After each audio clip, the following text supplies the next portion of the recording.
Fala pessoal, tudo bem? Hoje a gente vai dar continuidade à nossa série de aulas sobre congruência modular. Nas últimas aulas a gente viu e trabalhou um pouco com as propriedades básicas da congruência da nossa matéria e hoje a gente vai dar um passo à frente nas nossas principais propriedades. Aqui a gente não vai mais trabalhar com propriedade, a gente vai trabalhar com alguns teoremas. Eu escolhi 2 teoremas aqui, depois eu vou apresentá-los, mas durante as próximas aulas eu vou tentar abordar os nossos outros teoremas. E talvez eu faça uma aula só trabalhando com eles em questões. Mas por hoje a gente vai falar sobre o pequeno teorema de Fermat e o teorema de Euler. Bom, o que o pequeno teorema de Fermat ele afirma? A gente vai ter um A e esse A sempre vai deixar resto 1 quando ele for elevado a P menos 1 no módulo P. Só que aqui está a nossa principal característica. O nosso P ele tem que ser primo e ele não pode dividir A. Ou seja, o MDC entre A e P tem que ser 1. E o P tem que ser necessariamente primo.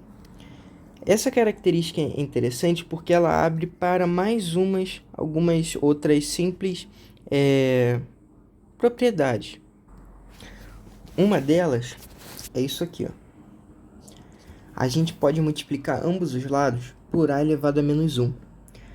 Então, de um lado, a gente teria A elevado a P menos 1 vezes A elevado a menos 1. Congruente, 1 vezes A elevado a menos 1 vai dar A elevado a menos 1. Isso aqui no módulo P. Então, aqui quer dizer que A elevado a P menos 2...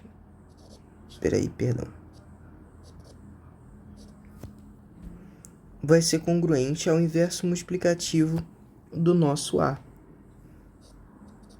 Mod P. Beleza? Então, o nosso A vezes A elevado a menos 1, ele dá 1. Então, por isso, inverso multiplicativo. Isso aqui é mais uma propriedade um pouco mais simples, que a gente consegue chegar a partir da nossa primeira, para o nosso pequeno teorema de Fermat. E agora a gente tem o teorema de Euler.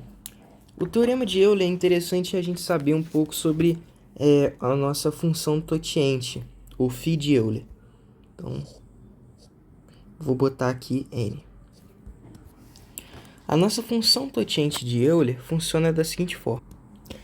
Numa escrita um pouco mais matemática, a gente vai representar a função totiente, o φ de Euler, como esse N, que é o nosso número, multiplicado pelo produtório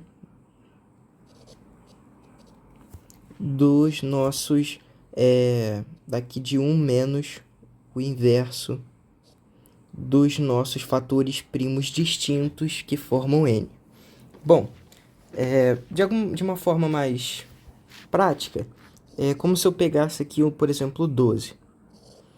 O φ de 12, a gente vai fatorar o 12, ó. 12 é igual a 1, mas o 1 aqui não vai entrar. Vai ser 2 vezes 3 vezes 2, né? Aqui 2 vezes 3, 6 vezes 2, 12. De uma forma, a gente teria o 2 elevado ao quadrado vezes 3. Fatores distintos, então aqui a gente só teria o 2 e o 3. Muito bem. Então, seguindo a nossa fórmula, a gente botaria aqui o 12 e iria multiplicar por 1 menos o inverso dos fatores distintos. Então, menos 1 sobre 2 e 1 menos 1 sobre 3. Aqui, ó. 12 vezes 2 vezes 1, 2 menos 1, 1. Sobre 2. 3 vezes 1, 3. Menos 1, 2. Então, 2 sobre 3. Aqui a gente iria simplificar, 2 com 2. E esse 3 com o 12. Que ficaria 4. Então, o nosso φ de 12 é... A gente também pode ter de alguns números formados por primos, né, algumas potências de números primos. aqui o nosso φ de 4, ou até mesmo φ de 8, que é 2 ao cubo, seria 8 vezes apenas 1 sobre menos 1 sobre 2. A gente não teria mais outros aqui 2, porque a gente está trabalhando com fatores distintos, como 2. 2 e 2 não são distintos, são só um fator, então a gente representa assim. Então, no geral aqui, a função φ de 8 seria 4 também.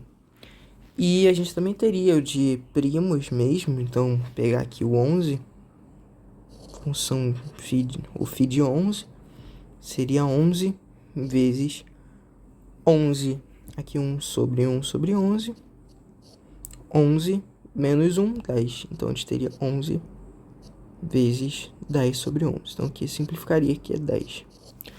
Esse é o nosso φ de Euler, a função tociente de Euler. Só que aqui a gente tem uma propriedade interessante do nosso teorema de Euler, na parte da congruência.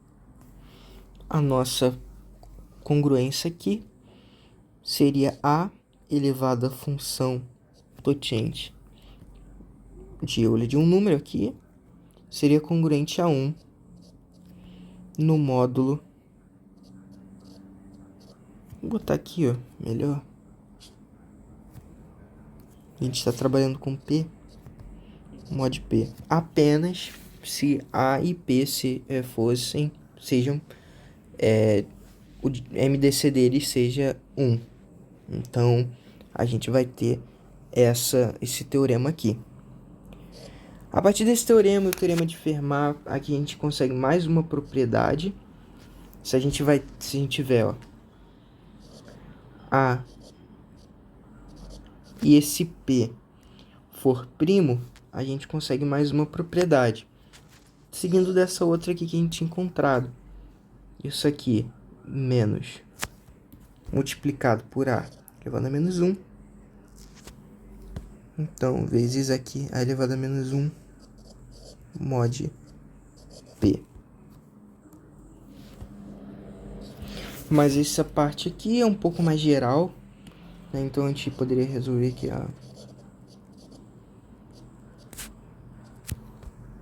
Perdão, botei aqui igual. É aqui congruente, menos 1. Isso aqui é mais geral, ele não necessariamente o P ele é primo.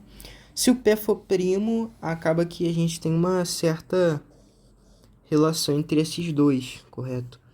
Se o P fosse primo e não dividisse o A, a gente poderia afirmar aqui que o A elevado a P menos 2 fosse aqui congruente ao nosso A elevado a φ de P menos 1.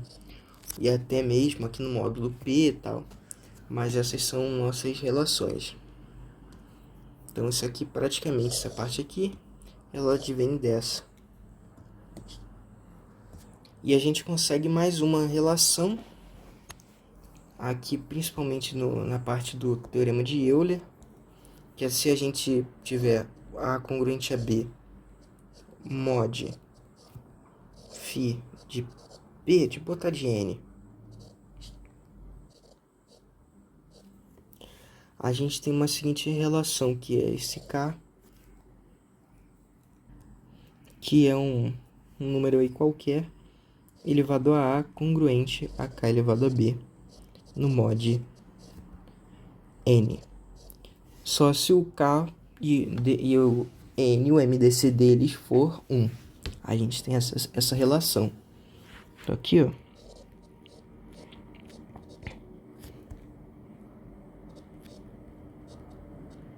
A gente tem essa relação também.